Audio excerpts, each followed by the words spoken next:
Hi అండి. Welcome to Neelu's cooking world. ఇవాళ నేను మీకు పక్కా విలేజ్ స్టైల్‌లో మా అమ్మ చేసే చేపల పులుసుని ఎలా చేయాలో చేసి చూపిస్తాను. నిజంగా అనుకుంటే ఇది చాలా సింపుల్ రెసిపీ. ఈ రెసిపీని వంట రాని వాళ్ళు, బిగినర్స్, బ్యాచిలర్స్ ఎవ్వరైనా చాలా సులువుగా చేసేసుకోవచ్చు ఈ ప్రాసెస్‌లో. చాలా అంటే చాలా బాగా కుదురుతుంది. మనకు చేపల కూర మంచి రుచిగా కుదరాలంటే మెయిన్‌గా పులుపు, ఉప్పు, కారం కరెక్ట్‌గా పడి చేప ముక్కకు ఉప్పు, కారం పట్టిందంటే చాలు. ఇంక రుచి మామూలుగా ఉండదు. అలాంటిదే ఈ చేపల పులుసు. పాతకాలం నాటి పద్ధతిలో ఇలా ఒక్కసారి చేసి చూడండి. తిన్నవాళ్ళు మెచ్చుకోకుండా ఉండలేరు.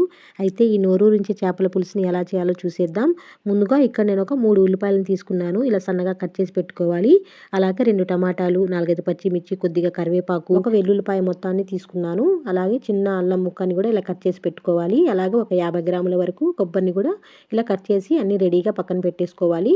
ఇప్పుడు ఒక మిక్సీ జార్లో ఇలా సన్నగా కట్ చేసి పెట్టుకున్న కొబ్బరి, అల్లం ముక్కలు, వెల్లుల్లిపాయని వేసుకొని కొద్దిగా వాటర్ వేసుకుంటూ మెత్తగా ఇలా మిక్సీ పట్టుకోవాలి. ఇందులోనే సగం ఉల్లిపాయలు, కొద్దిగా టమాటాలు, కొద్దిగా కరివేపాకు వేసుకొని వీటి కూడా మెత్తగా మిక్సీ పట్టేసి పక్కన పెట్టేసుకోవాలి. ఇలా అన్ని మిక్సీ పట్టి వేసుకోవడం వల్ల కర్రీ అనేది మంచి గ్రేవీగా వస్తుంది. ఇప్పుడు ఒక 50 గ్రాముల వరకు చింతపండుని తీసుకొని చక్కగా కడిగి నీళ్లు పోసి నానపెట్టుకోవాలి ఒక 10 నిమిషాలు. ఇక్కడ నేను ఒక కేజీ వరకు బొచ్చ చేపల్ని తీసుకున్నాను. మీరు ఈ చేపల బదులుగా కొరమేనన్నా వేరే చేపలైనా తీసుకోవచ్చు. వీటిని చక్కగా నీట్గా ఇలా క్లీన్ చేసుకొని చివరగా ఉప్పు, పసుపు, నిమ్మరసం వేసి చక్కగా నీచు వాసన లేకుండా ఇలా కడిగి ఇలా వెడల్పుగా ఉండే ఒక దబరాలో వేసుకోవాలి. చేప ముక్క అనేది ఈ సైజులో ఉండాలి. ఈ చేపల పులుసులో తలకాయ ముక్క వేసి చేసుకోవడం వల్ల పులుసు చాలా రుచిగా ఉంటుంది. ఇప్పుడు ఇందులో రుచికి సరిపడినంత ఉప్పు, ఒక 1/2 స్పూన్ వరకు పసుపు, ఒక 3-4 టేబుల్ స్పూన్స్ వరకు కారం వేసుకోవాలి. కారం కొద్దిగా ఎక్కువ ఉంటేనే ఈ చేపల పులుసు చాలా రుచిగా ఉంటుంది. ఇందులో కట్ చేసి పెట్టుకున్న ఉల్లిపాయలు, టమాటాలు, ఈ యొక్క 4-5 పచ్చిమిర్చిని కూడా ఇలా తుంచుకొని వేసుకోవాలి. అలాగే కొత్తిమీర, మనం పేస్ట్ చేసి పెట్టుకున్న ఈ మసాలాను కూడా వేసి ఒక 3-4 టేబుల్ స్పూన్స్ వరకు నూనె వేసుకోవాలి. చేపల పులుసులో కొద్దిగా నూనె అనేది ఎక్కువ ఉంటేనే బాగుంటుంది. కర్రీ అనేది చాలా రుచిగా వస్తుంది. ఇప్పుడు ఈ ఉప్పు, కారం, మసాలా మొత్తం ఈ చేప ముక్కలకు పట్టే విధంగా ఇలా అంతా చేత్తో కలుపుకుంటూ మిక్స్ చేసుకోవాలి. ఇలా కలుపుకోవడం వల్ల చేప ముక్కకి ఉప్పు, కారం, మసాలా మొత్తం పట్టి చేప ముక్క అనేది చాలా టేస్టీగా వస్తుంది.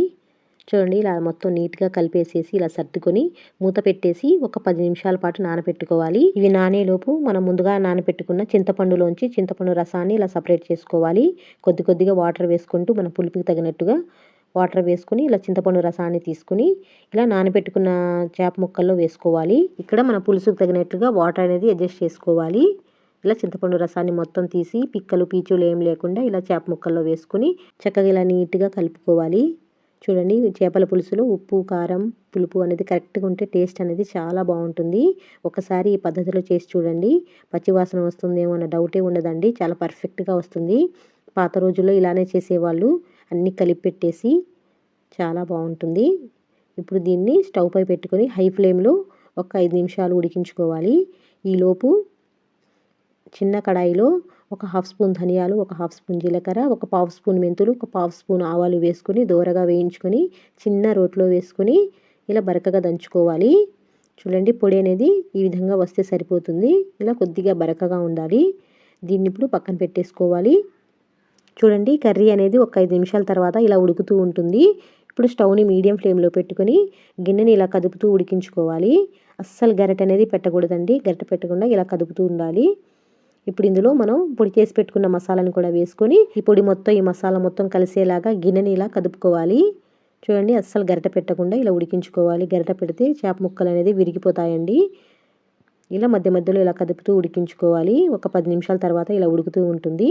మనం చేపల పులుసు ఎప్పుడు చేసినా సరే ఇలాంటి వెడల్పుగా ఉండే గిన్నెలో లేదా కడాయిలో చేసుకోవాలి.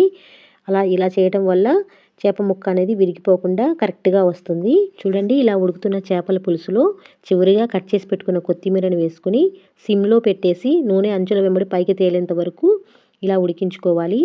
ఒక 5 నిమిషాల తర్వాత స్టవ్ ఆఫ్ చేసి పక్కకు దించేసుకోవాలి.